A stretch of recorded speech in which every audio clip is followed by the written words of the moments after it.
Hello guys, hello. Happy Wednesday and Detox Dental Talk Live with Mel, the Makeup RDH. Drop me a 1 if you catch this live. You'll know if you're live, it's up here. Drop a 2 if you catch the replay. And hashtag sprinkled if you share it. We are gonna be talking about oral cancer. I hope this is working because it's not flashing. So if you can hear me, tell me you can hear me. I'm gonna go ahead and apply my mask while people get on. So every Sunday and Wednesday I exfoliate and detox, and I've been trying to get in the habit of exfoliating my hands because they did that when I was at the spa in Mexico and my hands felt so soft, and I was like, oh my God, I should totally do this because I don't want my hands to age just like I don't want my face to age, right? My neck. Okay, so let me apply this. Anybody else masking tonight? You can hear me. Hey Joanne. Hey Linda, good. Hey Aunt Deb, see us Friday. Anybody going to the Nutcracker Market Friday? Oh, hey. We even did it big this year. We made shirts, shopping bags. We just gonna be looking spiffy. Our shirts say up to snow good. It's me and my mom and my sister, and my aunt and my cousin. Okay, so hey Kay. Hey Yvette, all right, so we're gonna make this quick because I've got about 5 to 7 minutes, so if somebody can be my timer, try not to get it on my robe. Oh, it was so cold in our house when I got home because I think it's so freaking muggy outside. Okay, but it's supposed to be freezing this weekend. I'm so excited. I'm gonna pop out the fireplace. Drop me a fire emoji if you love fireplaces, like wouldn't live in a house without one. It's frozen here. Okay, where are you watching from? Okay, so I went to a class recently, probably the last 2 or 3 months on oral cancer. And because as a hygienist, you keep getting educated more and more the longer you do it, because you have to stay up to date to keep your license, right? And drop me the word burst if you have grabbed your burst brush, guys. Hello. Who saw my post? Don't take care of your chompers? It affect your man in the bathroom, so tell your man. Everything has to do with, look at this. This is the brochure for sex, drugs, and oral cancer, okay? But I took some notes. So y'all, oral cancer, every time you get your teeth cleaned, we're always looking for things that are abnormal in the mouth, okay? Or at least your hygienist should be, okay? Am I frozen, or it's actually frozen where you're at? Somebody tell me.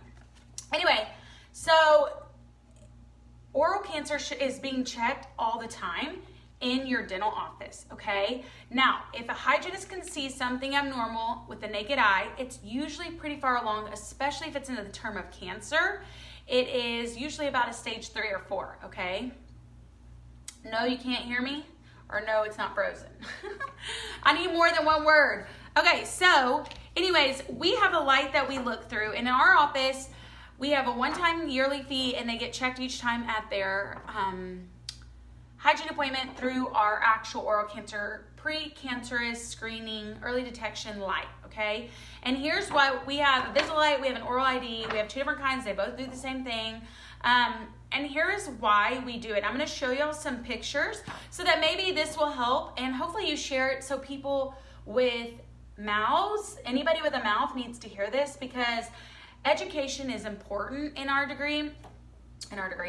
line of job, because people are really apprehensive. I find that people don't want to pay to find out if they have cancer or not. I find out that really, honestly, people let money dictate their health, right? If you listen to your dental insurance and you listen to your medical insurance, you're going to be dead with no teeth, okay? So, hey Cherish, hey Darby. So, oral cancer, guys, if you want to detect it early, hopefully your office has a light. If not, you can give them my number and I can give them our rep. But this is like pictures. So this is what we would see in a normal eye, right? So you see this tongue with a little bit of redness. And when we look with our light, this is what we see. So that tells us something's going on right there. So that right there is minimally invasive squamous cell carcinoma, okay? It's HPV 16+. The rise of HPV is so high now that they recommend us checking ages 15, 16, 17, and higher, okay? Some pediatric dentist office are checking from 9 to 10 because sadly, sexual abuse is very common, not talked about. So there's young kids that are struggling with HPV at an earlier age. So this particular squamous cell carcinoma is a form of HPV. Okay, there's a lot of types of HPV out there, guys. It's like the common cold.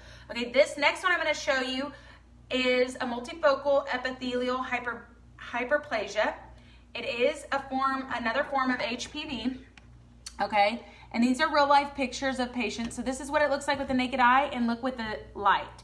So you see what we would see with the naked eye looks healthy, but this can change within like a few month period. Okay. Britt, Shirley, and I will be there Friday. Oh my God, we'll probably run into y'all. If you see me, like, come give me hugs, because I'm like laser focused when I am at, hey Cassidy, there's so many people, I try not to get overwhelmed, like social anxiety, right? So here's another form of just dysplasia, okay? See what we would see in the mouth? It kind of looks ulcerated, and when we look with the light, it's got that dark area, okay? And then here is a carcinoma in situ, which is, you know, form of cancer. So this is what it looks like with the naked eye. This is what it looks like in the mouth, okay? And then here's another invasive squamous cell carcinoma. So this is looking on the inside of someone's mouth, okay? And you kind of see a little darker patch right there, and you're like, is that anything? And then you look in the light, and look how dark it is right there, okay? And here is mild to moderate dysplasia with bacteria. So underneath the tongue, you can kind of see something funky. And then there, look how dark it is, okay? And then down here's moderate dysplasia. So in the mouth, it's like just really red, but look over here, you see that dark area? So this is why oral cancer screenings are so crucial. So this is on the bottom behind somebody's front teeth. You see their retainer. And this is aggressive ameloblastoma. So you see how dark it is right under there? Like that huge, that's like a huge thing going on right there. So this is why, hey Levi, I freaking love you. Hey, send me some Christmas ideas. I texted your mom, but she didn't write me back. Hey Terry, okay. So the goal is not to find cancer, it's to find abnormalities before they progress into cancer, okay? That is why people do early detection screenings, okay? So let me just show you, this kind of shows you this is like a chart. So when you get a light, so this is a normal, like your normal. So this is our goal during the light, is to find cells in abnormal right here when they're abnormal. If you wait until you get in the naked eye, this is what we see, okay? And then it's really invasive to the like losing bone structure, okay? And guys, like I said, let's read some stats while we're hanging out, okay?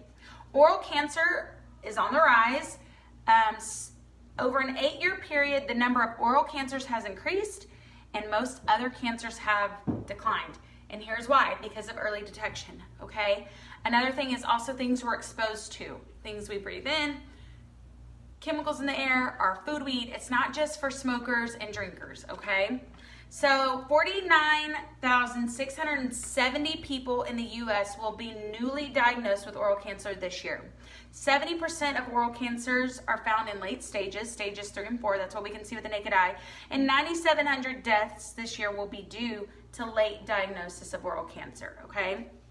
So oral cancer survival rates, so they do like a 5-year survival rate for cancer. So if somebody passed away after 5 years or 5 years and 1 day, they still count as a 5-year survival. So it's kind of an odd number, but stage 1 and 2, there's an 83% of survival rate. There's a 56% of stage 3 oral cancer, and there's a 34% of stage 4, okay? And HPV exposure is a new oral cancer risk factor, okay? HPV is transmitted primarily through sexual contact, and it's the cause of the fastest growing oral cancer population under the age of 45, and is responsible for a 15 times increase in oral cancer diagnosis, all right?